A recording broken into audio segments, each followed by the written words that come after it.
Welcome to Papaul's Projects.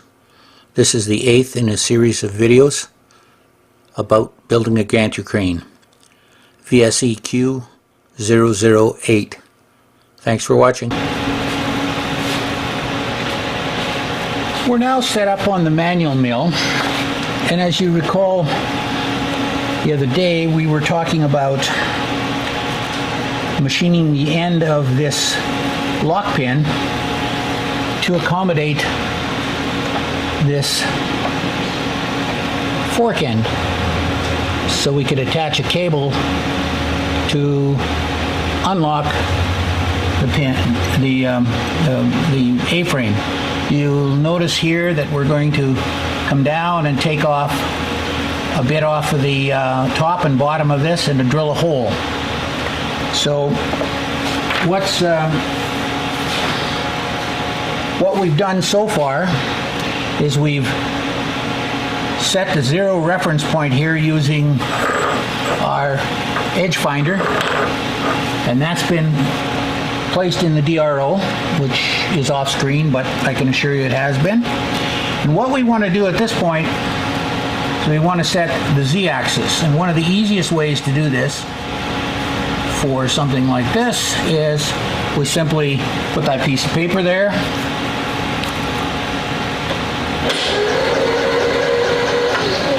put that there. We're going to turn on the mill, and we're going to slowly bring up the Z-axis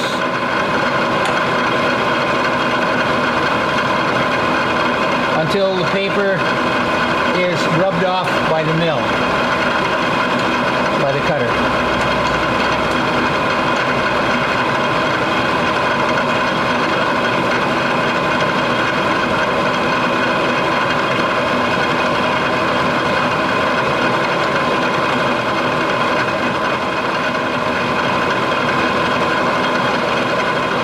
To go yet?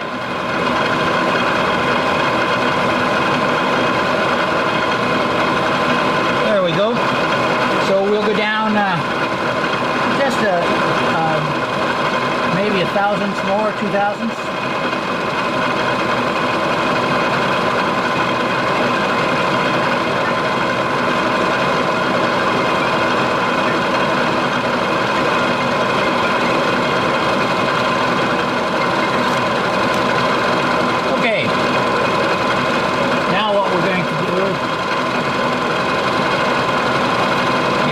To move this back away from the piece.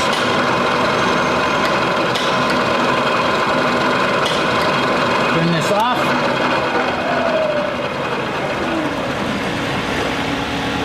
And we know that the part is about 0.08 under half an inch.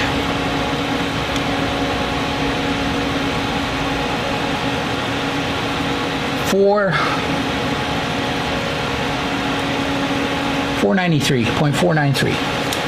So based on that, and having measured the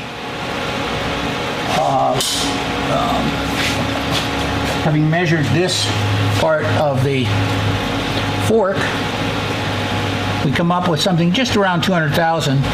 So what I'm going to do is I'm going to take the width of this flat that we're going to machine on here, I'm going to make that about 190 thousandths. So armed with that, we have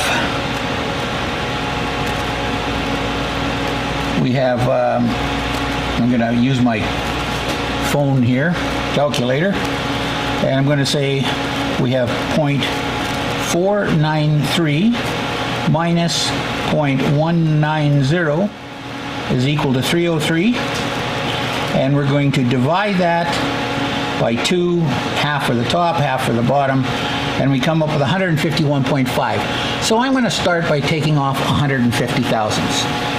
So we have zero set right now, and we're going to start up the mill again. The back edge of this cutter is flush with this surface here.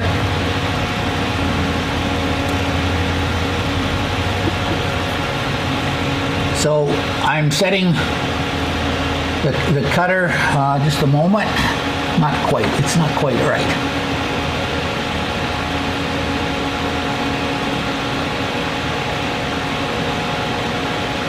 Okay, I've set that now to 0, and we want the edge of this cutter to come back here to 0.625, so 5/8 of an inch. So I've set up the Noga Min Cool, provide a little bit of cooling. I'm going to move the cutter back and move it this way, about half of the distance we need to go. Bring it a little closer, and I'm going to take it down half of 50 thousandths. We'll start with 50 thousandths and see how that works. So we're going down 50 thousandths.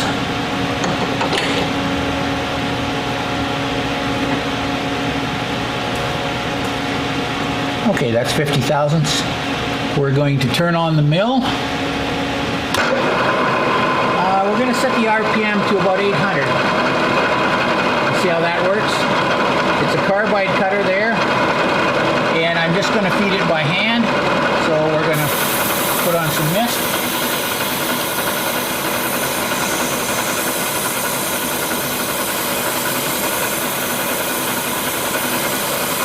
And let's see how it goes.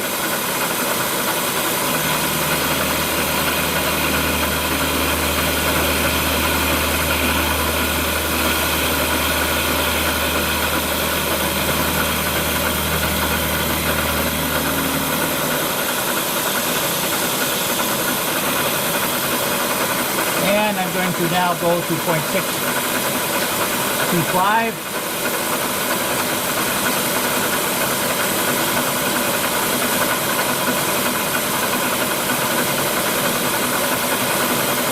And we're going to feed it across again.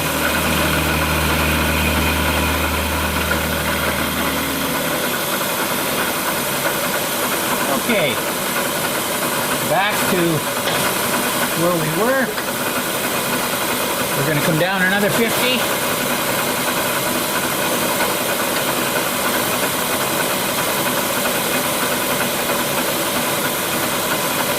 For a total of 100,000.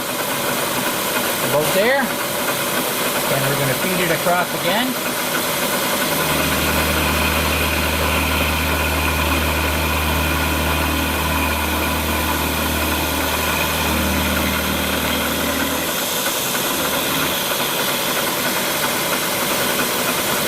Go back to 625.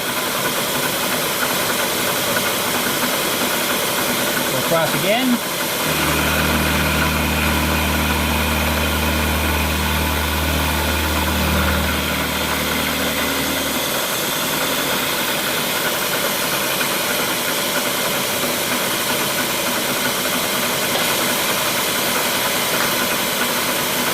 And go down another 50.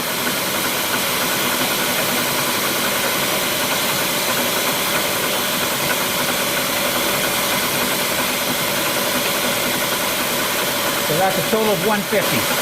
We'll go across.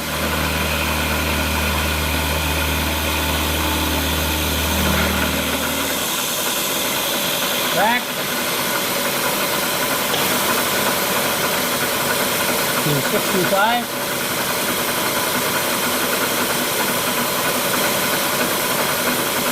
And come across.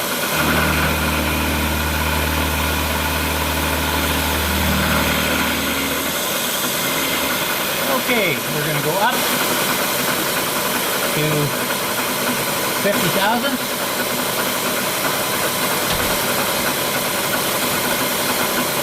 I'm going to just move you a little bit. You're in the way of the Z crank there. Okay, there's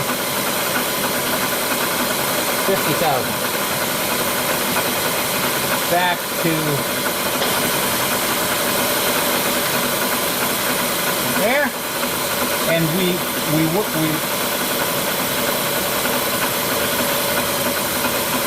we were set at, instead of at 0, we were set at 30. So to get it on the indexer, I hadn't zeroed it. We are at 30. So I'm going to have to go 180, which is 30 plus 180 should be 210.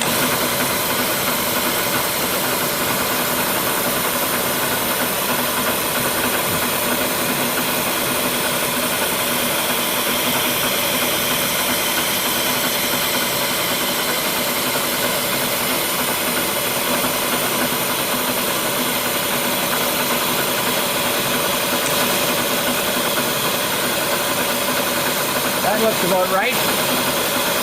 Okay, I'm going to zoom in a little bit to get a little bit of a better view.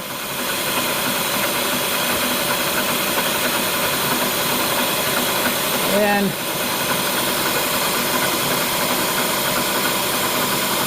right about there. See how that works.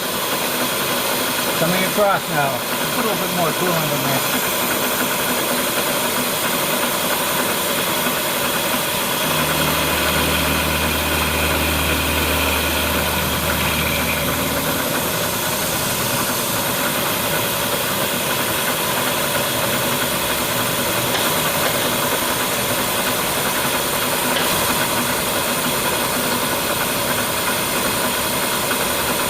Five, come across.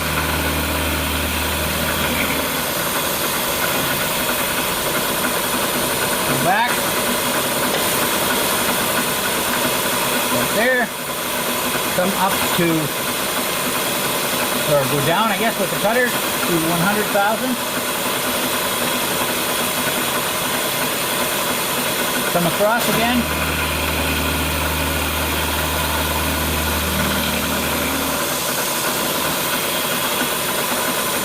Move in X to 625.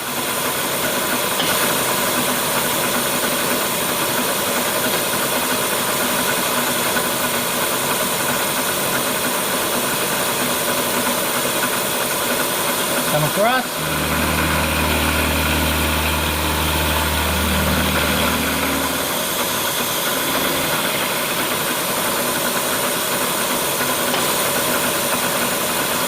There. Come back, bring the table up, the cutter down to 150, 150,000.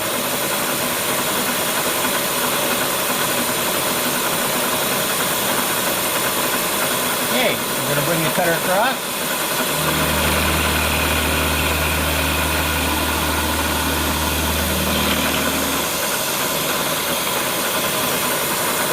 Move it to 625.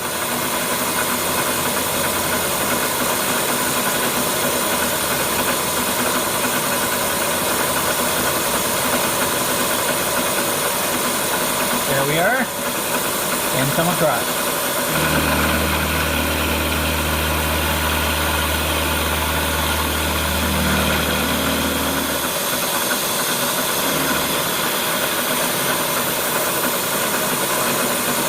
Okay, so let's turn that off.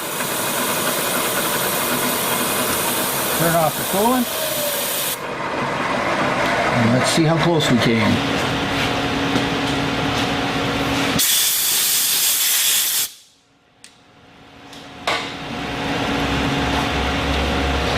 Get the mic.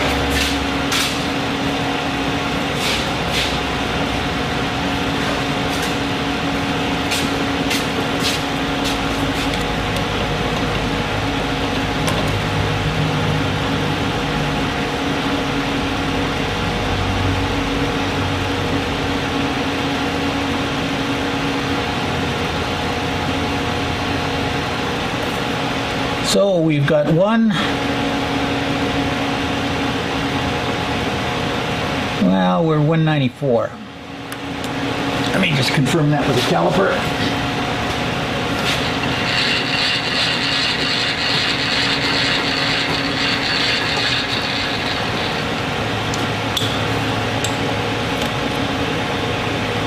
Yeah, 193, 192. 193. Good enough. Close enough. So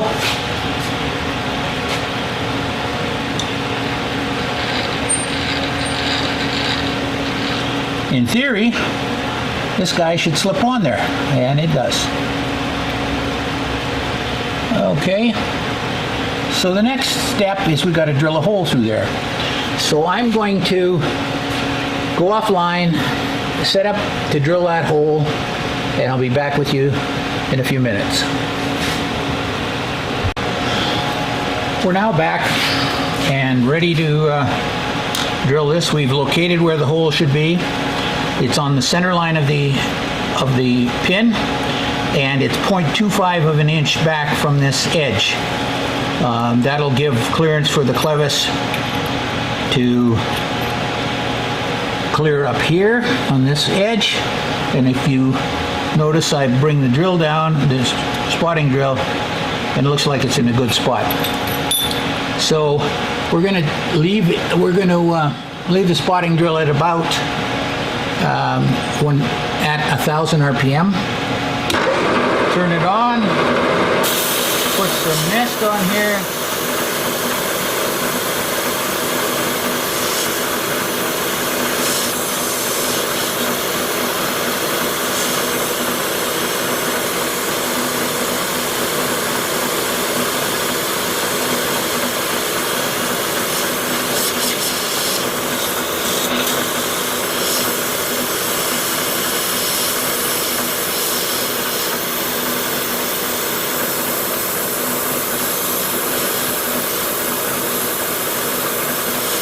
Okay, lost the prime.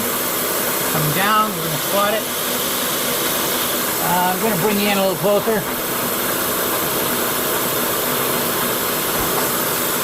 Okay, spot it.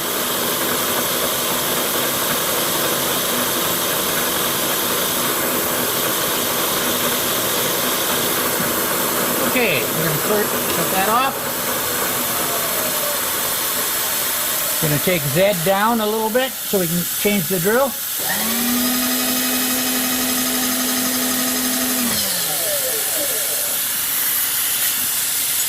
We're using a letter C drill, which is 242, and we're going to ream the hole.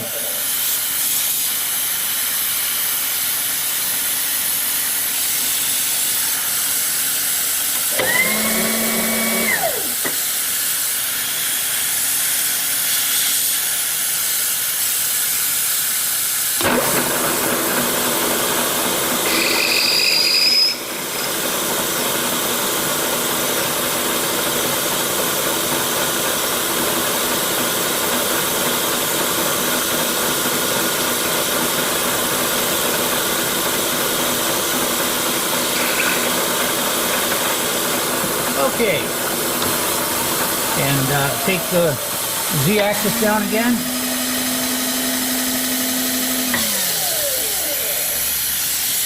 Drill out, quarter checking reamer in. Start up the drill again, come up and Z a bit.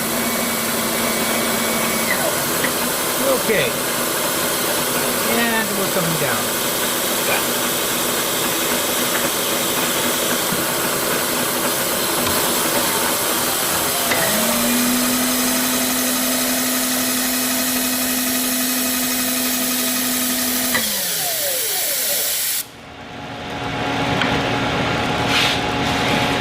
And we'll take the part out and have a look at it.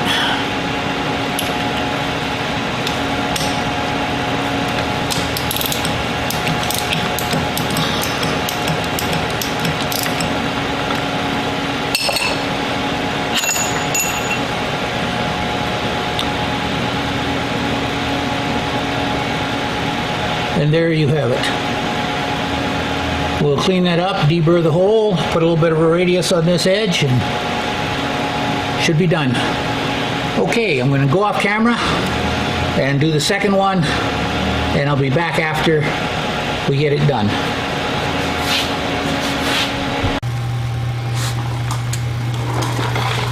Okay, we're back with you now. for the second one has been finished. You can see it here. The end is done. It's matches the print. It's 190 thousandths. So we can put that on there, the spring. Put that, would fit inside of there, and the nut would go on, and the nut would go on like this. All the way down.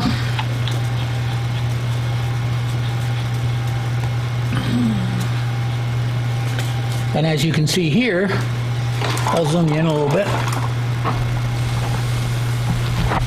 As you can see here,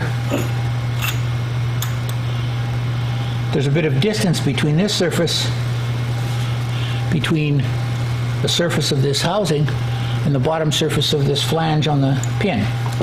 So by applying a bit of force, we can get that to go in there. I've already done it on this one.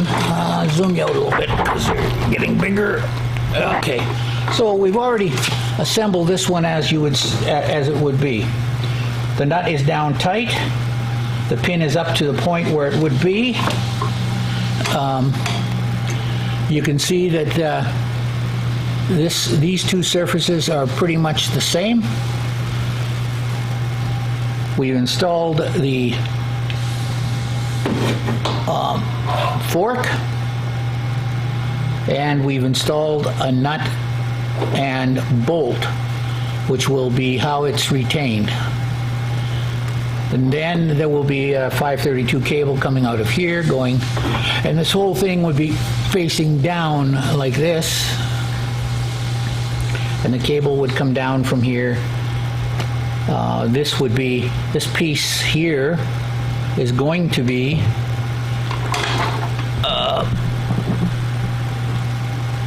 this surface here is going to be about 10 feet off the floor. So the idea was to get this cable with a T-handle on the other end about 5 foot off the floor, about shoulder height, so that you can pull it down and disengage this lock. I'm not 100% sure yet, but I'm pretty sure that this spring will compress more than 3/4 of an inch to clear the top circular disc on the bottom of the beam. If it doesn't, if we've got a little interference problem, we can disassemble this and shorten this pin slightly to accommodate it.